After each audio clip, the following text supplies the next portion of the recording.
Hello viewers, நம்ம இன்னைக்கு பார்க்க போகிறது மஹிந்திரா ஜைலோ. இதில் கஸ்டமர் கம்ப்ளைண்ட் கேட்டால் பிரேக் தான் ப்ராப்ளம் சொல்லியிருக்காங்க. இப்போ என்ன கஸ்டமர் கம்ப்ளைண்ட் சொல்லியிருக்காங்க அப்படிங்கிறத என்னோட சீனியர் மெக்கானிக் மூலமாக தெரிஞ்சுக்கலாம். ராஜா சொல்லுங்கள், இப்போ கஸ்டமர் கம்ப்ளைண்ட் என்ன, இந்த வண்டியில் பிரேக் ப்ராப்ளம்ங்கிறது என்னன்னு சொல்கிறாங்க அவங்க? பிரேக் வந்து உள்ளே போய் முடிக்குது, பம்ப் பண்ணி பிடிக்குது, லூஸாக இருக்குது. அதான் கம்ப்ளைண்ட் சொன்னார் வந்தோடனே. ஓகே, ஓட்டி பார்த்தா அதே போல் லூஸாக பம்ப் பண்ண தான் அந்த பெடல் வந்து பிரேக்காக நிற்கல. ஓகே, 4 வாட்டி அமுகுனா திடீர்னு நம்ம ஸ்பீடாக போயிட்டு சடனாக அடிச்சுன்னா உள்ளே போகுது. ஓகே, அவன் பொறுமையாக மூவ் பண்ணி பிரேக் பம்ப் பண்ணி அடிச்சா நிற்குதுன்னா சரி வந்தோடனே ஓட்டி பார்த்தா அதுக்கப்புறம் செக் பண்ணி பார்த்தேன். சரி இது என்ன இருக்குன்னு சொல்லிட்டு வேக்கம் லைன்லாம் நம்ம ஃபஸ்ட்டு செக் பண்ணோம். டைனமோல வேக்கம்லாம் கரெக்டாக வந்து உள்ள வர வேக்கம் வந்து 2-3 வருஷம் கழட்டி வச்சுருந்தாங்க. அவர் கேட்டால் யாரும் கழட்டல, எனக்கு தெரிலன்ட்டார்.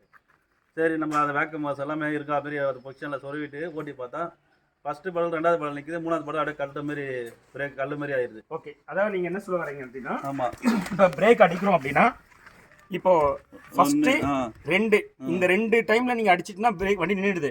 ஒருவேளை இந்த 2ல அடிக்காம 3வது தேவைப்பட்டுச்சுன்னா கல்லு மாதிரி ஆயிடுது. ஓகே வியூவர்ஸ், கஸ்டமர் கம்ப்ளைண்ட் ரொம்ப ப்ரெசைஸாக சொல்ல போனால் என்னன்னா, இப்போ வண்டி டிராஃபிக்கில் போயிட்டு இருக்கு. டிராஃபிக்கில் போகும்போது நம்ம என்ன பண்ணுவோம், இங்கே பாருங்க. இப்போ டிராஃபிக்கில் போகும்போது என்ன பண்ணுவோம், முதல்ல இப்படி ஒரு ப்ரெஸ் பண்ணுவோம், வண்டி லைட்டாக ஸ்லோ ஆகும். அதுக்கப்புறம் நம்ம பெடல் எடுத்துருவோம், டக்குன்னு வண்டி திரும்பி ஃப்ரீயாக போகும். முன்னாடி போகிற வண்டி நிற்குது அப்படின்னா திரும்ப நம்ம பெடல் எடுத்துவோம். இந்த மாதிரி 2 டைம் பண்ணும்போது பிரேக் அப்ளை ஆகுது, பிரச்சனை இல்லை. ஆனால் 3வது டைம் அழுத்தும் போது பார்த்தீங்கன்னா அப்படியே கல் மாதிரி ஆயிடுது. ஃபர்தராக வந்து பிரேக் அப்ளை பண்ண முடியல. வண்டி மூவிங்லேயே இருக்கு, பிரேக் கல் மாதிரி ஆயிடுது. இதுதான் கஸ்டமருடைய கம்ப்ளைண்ட். இந்த மாதிரி ஆனால் என்ன ஆகும் தெரியல உங்களுக்கு, ஃப்ரண்ட்டில் போகிற வண்டியில் போய் இடிச்சிட்டோம். இதுதான் கஸ்டமருடைய கம்ப்ளைண்ட்டு. ஸோ இந்த கம்ப்ளைண்ட் நம்ம வந்து ட்ரபிள் ஷூட் பண்ணியாச்சு. ட்ரபிள் ஷூட் பண்ணினதில் இது பேர் பிரேக் பூஸ்டர். இதுதான் ஃபால்ட் இந்த வண்டியில், சரிங்களா?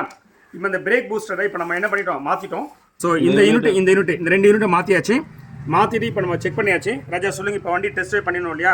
எப்படி இருக்கு இப்போ கரெக்டாக இருக்குது, நார்மலாக இருக்குது. ஃபர்ஸ்ட்டோட பிரேக் எப்போ நல்லாவே இருக்குது, சூப்பராக ஆயிடுச்சு. சரியா வீவர்ஸ், இந்த மாதிரி உங்களுக்கு 2 டைம் பிரேக் அப்ளை பண்ணும்போது அப்ளை ஆகுது, 3வது டைம் அப்ளை ஆகும் போது கம்ப்ளீட்டாக கல் மாதிரி இப்போ உட்காந்துடுது, வண்டி ஃப்ரீயாக மூவ் ஆகிட்டு இருக்கு, அந்த மாதிரி ப்ராப்ளம் இருக்குது அப்படின்னா நீங்கள் இதையுமே ஒரு டைம் செக் பண்ணி பார்த்துருங்க. இந்த ப்ராப்ளம் இருந்தால் கூட அந்த மாதிரி இருக்கும். சரியா, இந்த பார்ட்டோட ப்ராப்ளம் இருக்கலாம். அதே சமயத்தில் டீஃபால்ட்டாக நீங்கள் அதை போய் மாற்றிடக்கூடாது. வேக்கம்லாம் சரியாக இருக்கான்னு பார்க்கணும். இந்த வண்டியில் வேக்கம்லாம் சரியாக இருந்துச்சு. வேக்கம்லாம் சரியாக இருந்தனால தான் நாங்கள் டயக்னோஸ் பண்ணி அது ஃபால்ட்டுன்னு சொல்லி மாற்றுறது. நீங்கள் எடுத்தோன்னு அதை போய் மாற்றிடக்கூடாது, பிரேக் ப்ராப்ளம்னா. சரியா, செக் பண்ணி பார்த்துட்டு அதுக்கப்புறம் அதை போய் மாற்றணும். வீவர்ஸ், இன்னும் நம்ம சேனலில் சப்ஸ்கிரைப் பண்ண வந்தால் please subscribe and then bell button அழுத்துங்க. ஸோ தட் நான் போடுற வீடியோ உங்களுக்கு அப்டேட் வரும்.